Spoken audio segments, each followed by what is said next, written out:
Selamat pagi teman-teman, shalom semua. Mari kita berdoa. Bapa, kami ucap syukur untuk pagi hari ini. Kami kembali mendapat kesempatan untuk belajar, merenungkan, memperkatakan, dan melakukan firman Tuhan. Dan kami percaya semakin kami terus pekakan tuntunan pimpinan-Mu, semakin kehidupan kami akan serupa dengan Kristus pada akhirnya.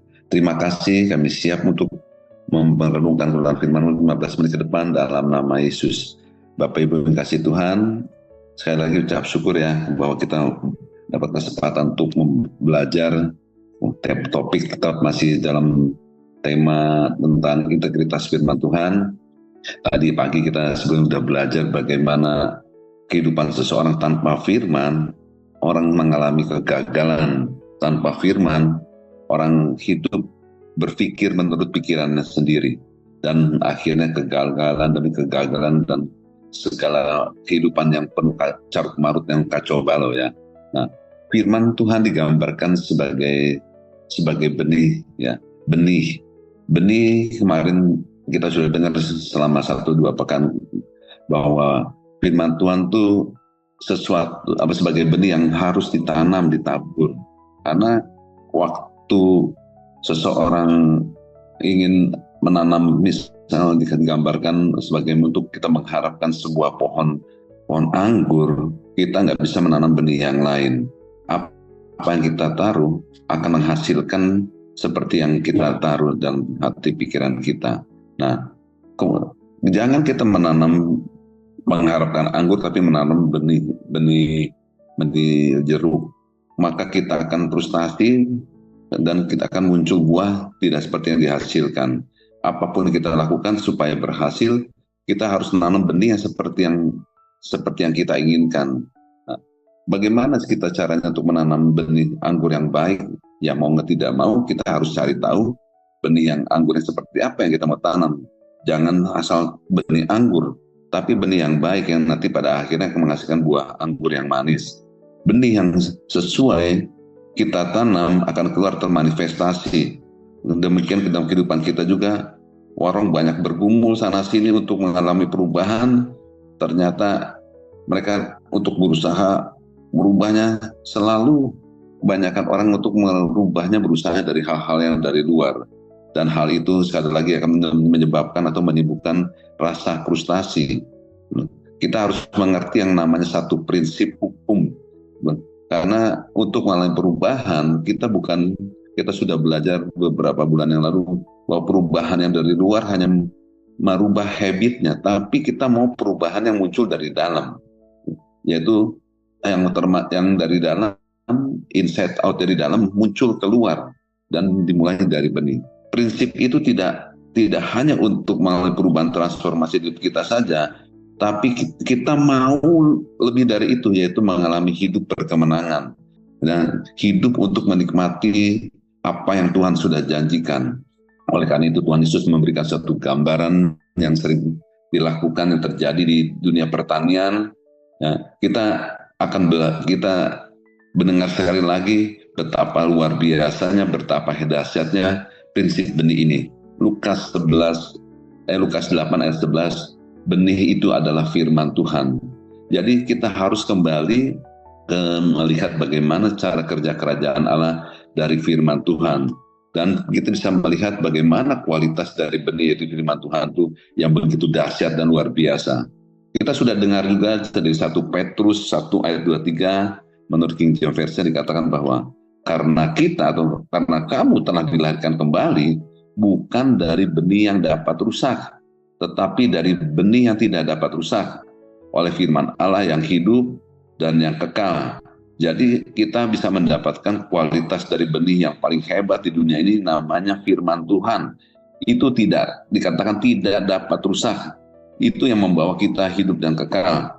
Jadi kita harus mengambil benih ini dan menanamnya dalam hati kita. Seperti dikatakan di Markus 4 ayat 3 sampai 32, itu tentang perikop tentang penabur. Jika kita melakukannya, maka benih itu akan menjadi aktif ya, dan dia mulai berproduksi sehingga kita memiliki segala sesuatu apapun yang ada di dalam Kristus. Jadi yang perlu kita lakukan apa? Kayak seorang petani itu, benih yang sudah ditanam itu harus ditabur, ya, ditabur di dalam tanah, lalu disiram, dipupuk, ya, kalau orang Jawa bilang diopeni, ya, terus dipelihara. Dan kita pun sudah mendengar bahwa untuk mendapatkan sampai akhirnya, sampai pada akhir kita menuai, dibutuhkan namanya proses waktu. Disitulah konsistensi kita untuk percaya sama benih firman, waktu ditabur, disiram, dipupuk, dan dikelola dengan baiknya itu butuh konsistensi, butuh kita punya sikap hati yang terus fokus ke situ. Nah, jika kita mau bekerja sama dalam proses ini, firman Tuhan akhirnya menjadi kehidupan bagi kita, menjadi gaya hidup dari dalam ke dalam gitu ya. Sehingga apapun yang kita hadapi menjadi sesuatu yang biasa-biasa saja. Bahkan untuk hal kesehatan pun kesembuhan bagi seluruh tubuh kita pun terjadi seperti di Amsal 4 ayat 20 sampai 22. Nah, jangan sampai kita hanya setuju dengan pernyataan yang dibaca, tapi kita membiarkannya, hal-hal yang seperti yang di perumpamaan penabur itu, ternyata di sekelilingnya sebelum benih itu ditabur masih banyak batu dan semak berduri yang alang-alang muncul kalau kita nggak diurus waktu ditanam, disirami, dan kita nggak openi tadi nggak diurus, itu nggak ada kelihatan, wah ini muncul rumput liar, muncul alang-alang. Kalau nggak dicabutin, maka sekeliling kita, kehidupan sehari-hari itu akan kalau dibiarkan akan menghimpit firman, sehingga apa yang terjadi, kekhawatiran, tipu daya, kekayaan, nafsu, hal-hal lain itu akan menghimpit dan membuat benih itu ada yang mati, bahkan tidak bertumbuh dan tidak seperti apa yang dihasilkan. Nah, oleh karena itu kita harus melakukannya dengan satu tindakan yang terus-menerus, sehingga perbuatan apa yang kita membuat kita berhasil, bahkan kita beruntung di situ. Nah, teman-teman, Yesaya 55 dikatakan bahwa benih kita rusak. 55 ayat 11 dikatakan, demikianlah firmanku yang keluar dari mulutku, tidak akan kembali kepadaku dengan sia-sia, tetapi dia akan melaksanakan apa yang kuhendaki dan akan menghasilkan dalam apa yang kusuruh kepadanya. Jadi artinya bahwa benih firman Tuhan, jika dikatakan benih, selain tidak dapat rusak, dan dikatakan juga waktu firman itu ditabur, dia akan melaksanakan apa yang Tuhan kehendaki dan tidak kembali dengan sia-sia. Artinya bahwa waktu Tuhan berfirman dan kita melakukannya pasti berhasil. Jadi ada satu jaminan dari benih. Nah, hal-hal itulah yang kita bisa melihat bahwa wow, itu luar biasa sekali. Kalau Tuhan berfirman, artinya sesuatu itu pasti terjadi. Bahwa dengan bagaimana kita bisa mengerti bahwa firman itu menjadi sesuatu yang luar biasa, menjadi kita dapatkan berkuasa atas hidup kita, ya, karena kita harus mengerti juga bahwa Tuhan tuh selalu berbicara kepada kita lewat firman-Nya, lewat benih firman-Nya itu. Ya, jadi kalau kita merasakan bahwa Allah, jika kita merasa Allah berbicara kepada kita, artinya kita, namun kita tidak mengetahui, berarti kita yang tidak mendengar. Jika kita mengetahui bahwa Allah selalu berbicara kita dan kita mendengarnya, maka kita pasti dapat keluar dari berbagai masalah kehidupan ini, bahkan tidak akan dapat mengalami permasalahan. Nah, jadi komunikasi Tuhan dengan kita salah satunya tadi lewat benih firman itu. Efesus 6 ayat 17 dikatakan firman Tuhan itu seperti pedang roh, ya, yaitu firman Allah itu memiliki kuasa sebagai senjata. Jadi tidak ada hal-hal yang dapat sekitar kita yang berusaha mengganggu, merusak semua tatanan yang Tuhan buat, tidak bisa. Karena kita diperlengkapi dengan senjata, yaitu firman Allah itu. Yohanes 6 ayat 63 dikatakan juga bahwa perkataan-perkataan kukatakan, yaitu firman Tuhan kepadamu adalah roh dan hidup. Jadi di dalam benih firman pun ternyata kita harus melihat bahwa ada kehidupan Tuhan di situ. Dan kita sudah memilikinya pada waktu kita menerima Yesus sebagai Tuhan dan Juru Selamat. Jadi Tuhan mau kita mengerti hal ini. Nah, hal-hal yang tadi yang Alkitab katakan tentang benih itu, Nah, itu firman Tuhan, itulah yang dimaksud integritas firman Tuhan. Ya, sekali lagi, hal-hal tersebut di atas itulah yang kita katakan tentang benih atau firman Tuhan itu adalah disebut dengan integritas firman Tuhan. Bahwa firman Tuhan itu satu mengandung kuasa, mengandung kehidupan, memiliki karakter, dan memiliki iman. Jadi firman Tuhan adalah benih, dan sebagai benih firman itu sekali lagi harus ditabur, ditanam, dan ditanamnya di mana? Kita harus tahu, nggak sembarangan tanam, sembarangan sebar. Kita dengan perumpamaan penabur, kalau misal asal disebar aja, ada yang jatuh di pinggir jalan, ya, di tanah berbatu, semak berduri, ada di tanah subur. Tapi kita mau tahu bahwa di mana benih itu ditanam.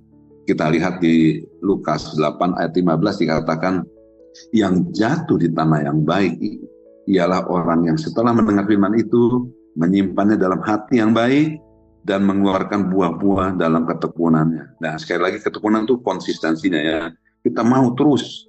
Nah, sehingga benih firman, menanam benih firman Tuhan yaitu di hati kita, di hati kita yang sudah gembur dengan kita melatih untuk belajar merenungkan firman Tuhan, artinya sedang membuat tanah hati kita tuh jadi gembur. Begitu di firman Tuhan kita dengar firman langsung set, kita bisa menangkapnya dan tahu ini jawaban firman Tuhan mau kita melakukannya. Bagaimana cara bekerjanya firman Tuhan? Kita lihat di Markus 4 ayat 26 sampai 29, saya bacakan ya. Lalu kata Yesus, beginilah hal kerajaan Allah. Tadi dikatakan seumpama seorang yang menabur benih di tanah. Lalu pada malam hari dia tidur, pada siang hari dia bangun, dan benih itu mengeluarkan tunas. Dan tunas itu makin tinggi. Bagaimana terjadinya tidak diketahui orang. Bumi dengan sendirinya mengeluarkan buah dan mula-mula tangkainya, lalu bulirnya, kemudian butir-butir yang penuh isi dalam butir itu. Apabila buah itu sudah cukup masak, orang itu segera menyabit sebab musim menuai sudah tiba. Jadi sekali lagi dalam hal ini kita bisa melihat suatu prinsip bahwa firman Tuhan harus ditabur, ditanam. Sekali lagi Bapak Ibu sudah dengar, ditanamnya di mana? Di hati kita. Hanya ada unsur benih, tanah, firman Tuhan, dan hati manusia. Dan tadi kita mendengar bahwa pada malam waktu kita tidur, pada ia tidur, pada siang hari ia bangun, artinya diperlukan waktu, proses untuk benih itu mengeluarkan yang pertama itu tunasnya. Dan dikatakan sekali lagi yang sangat menarik bahwa bagaimana terjadinya tidak diketahui. Ini sistem alami, tidak dapat dimanipulasi. Jadi tanpa usaha, tanpa jerih payah manusia, firman itu bertumbuh, mengeluarkan tunas, dan akhirnya menghasilkan buah. Keren ya. Ya, jadi kita bisa melihat bagaimana kehidupan manusia seperti tadi pagi kita merenungkan pembelajaran di 2 raja-raja, bahwa perperangan kehidupan kita itu sebenarnya Tuhan sendiri yang berperang. Bangsa Israel tidak mengalami jerih payah apapun. Kalau dia tahu firman, maka kita bisa menghasilkan buah kemenangan, buah kesembuhan, buah apapun yang dunia cari. Sebenarnya jawaban sudah ada di firman. Dan apapun yang jadi penghalang firman untuk Tuhan bekerja.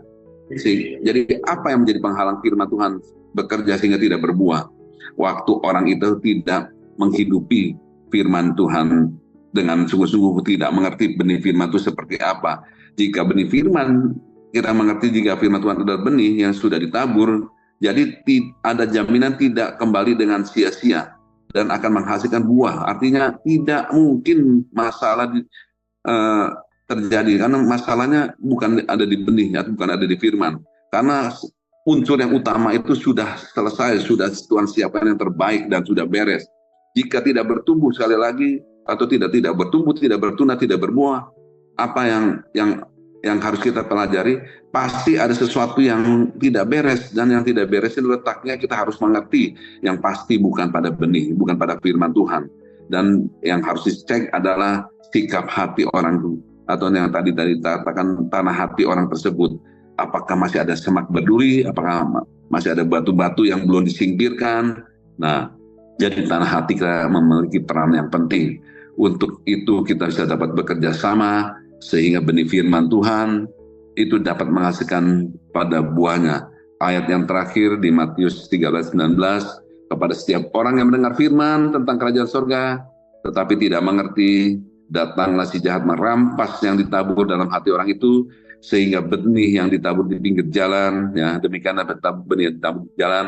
Tapi ketika yang ditabur benih firman Tuhan itu tidak mengerti, maka firman Tuhan tidak tertanam dalam hati, sehingga si jahat bisa merampasnya, sehingga firman yang itu tidak tertanam di dalam hatinya. Nah, kita percaya bahwa waktu firman itu ditanam di hati yang subur, tidak ada celah si jahat yang bisa merampasnya, karena kita diperlengkapi dengan senjata Allah yang begitu hebat, dan firman akan bertumbuh sebagaimana mestinya, dan kita akan menikmati kehidupan yang luar biasa, karena benih firman itu memberikan jaminan, memberikan kuasa, memberikan apapun yang terjadi, bahkan kita tidak perlu apa-apa, karena Tuhan yang bekerja untuk menggenapi hukumnya.